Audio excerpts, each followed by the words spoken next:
민주당 얘기를 좀 해보겠습니다. 오늘 사실상 비명계 현역, 그다음에 친명의 도전자들 간의 경선이 발표가 곧 될 것 같은데요. 서울 광진갑의 전해숙 이정현, 강북을 박용진, 이승훈, 정봉주. 여기는 이제 현역이 있으니까 결선이 있죠. 은평을의 강병원, 김우영, 수원 정의 박광원, 김준혁, 성남 중원의 윤영찬, 이수진. 여기는 둘 다 현역이에요. 그리고 남양주 을의 김한정, 김병주. 여기도 둘 다 국회의원입니다. 남양주 갑의 최민희, 임윤태. 그다음에 용인병의 부승찬, 정춘숙. 자, 화려합니다. 어떻게 될까요? 대체로 어떤 경향성을 보일 거라고 전망하십니까?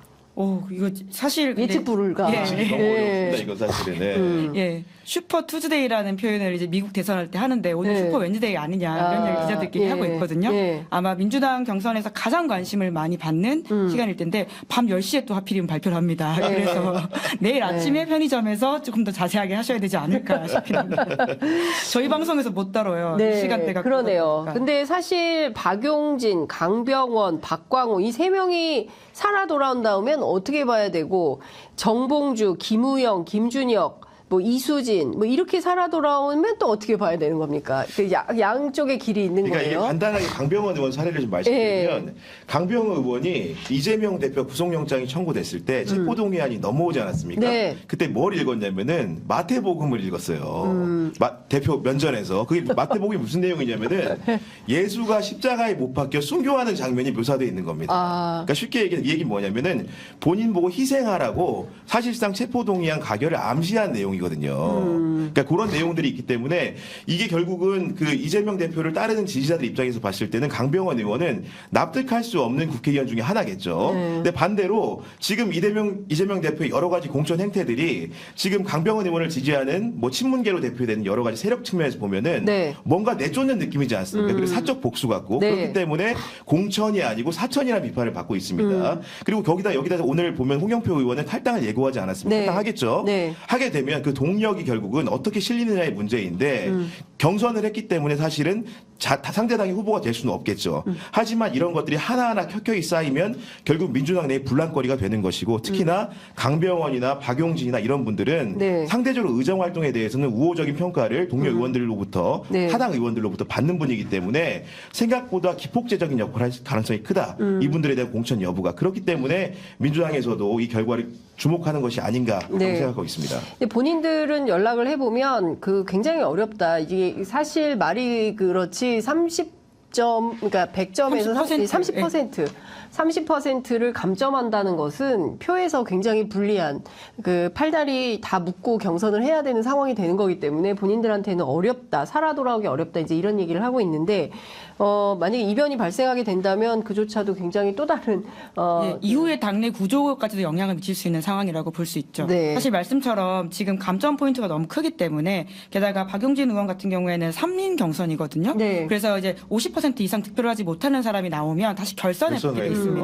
그러면 이 2, 3위 후보가 이제 단일화를 하거나 이럴 가능성이 또 표가 몰릴 수 있는 가능성이 있기 때문에 공식 단일화가 아니더라도 그러니까 아무래도 이제 1등을 하는 후보 입장에서는 처음 예선을 걸친다고 하더라도 본선이 또 만만치 않다 이렇게 느낄 수는 있거든요. 어쨌든 민주당의 당원들의 선택이 어떻게 진행될지 지켜보도록 하겠습니다. 홍영표 의원, 김은지 기자 취재했죠? 홍영표 의원을 직접 취재하진 못했고요. 홍영표 의원 오늘 이제 탈당하고 이제 왜냐면 이미 이제 며칠 전부터 올렸던 본인 포스터가 이제 부천에 출마하겠다는 뉘앙스를 부평. 죄송합니다. 계속 지역이 틀리네요.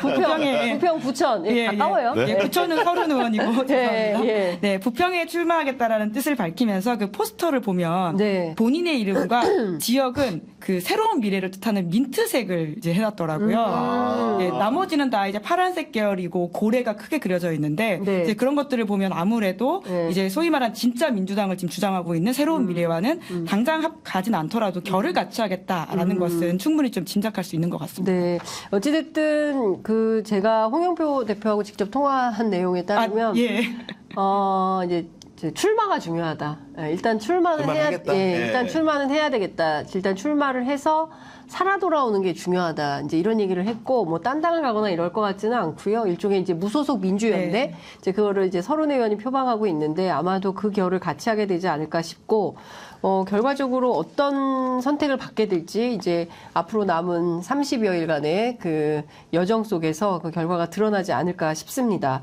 근데 이게 보면은 홍영표 의원의 말이 좀 뼈는 아프더라고요. 그분이 나와서 한 얘기를 쭉 읽어보니까 두 가지 포인트를 얘기하고 있거든요. 하나는 이현주 전 의원 얘기를 합니다. 그러니까 이현주도 경선을 붙여줬는데 왜 나는 왜 경선 안 붙여주냐. 어떻게 들었을 때 좀 합리적으로 느껴지지 않습니까? 왜냐하면 당을 비판하고 대통령을 비판하고 나간 사람이 복당을 했는데 그 사람한테도 경선 기회를 주는데 나는 하위 평가를 무릅쓰고 기회라도 달라고 했는데 경선조차 안 시켜준 거에 대한 불만 이런 것들이 있는 거고 또 하나 포인트는 내가 결국은 이렇게 찍히게 된 경위를 얘기하는데 송영기라고 당대표 선거를 근소한 차로 졌기 때문이다라는 주장이에요. 근데 실제로 당시에 그 선거결과 아시겠지만 2021년 전당대회 때 불과 차이가 윤석열 대통령과 이재명 대표 차이만큼이었어요. 0.59%포인트 차로 패배했습니다. 그렇기 때문에 당시에 미운털이 바뀌었다는 것이고 오히려 이런 주장까지 합니다. 내가 돈봉투 사건의 최대 피해자다. 그 돈봉투 때문에 졌다는 얘기를 하고 있거든요. 그렇기 때문에 이 두 가지 홍영표 개인의 문제를 떠나서 그 사람이 얼마나 훌륭한 정치냐를 떠나서 얘기한 두 가지 말은 분명히 당이 새겨야 될 부분이 있다. 이렇게 생각이 듭니다. 뭐 경선은 붙여줄 수 있는 거 아닙니까? 그러니까 그동안에 이제 기여도나 이런 거를 생각하면 경선은 뭐 붙여줬어야 됐던 거 아닌가 싶고 전반적으로 민주당이 비판받는 요소는 내용보다는 과정 관리인 것 같아요. 특히 이제 권향엽 후보 공천문제와 관련해서 저희가 이제 뭐 오후에 인터뷰도 예정해 두고 있습니다만 이제 과정 관리와 관련해서 여러 가지 당내 비판이 나오는 것 같다라는 말씀을 좀 드리겠습니다.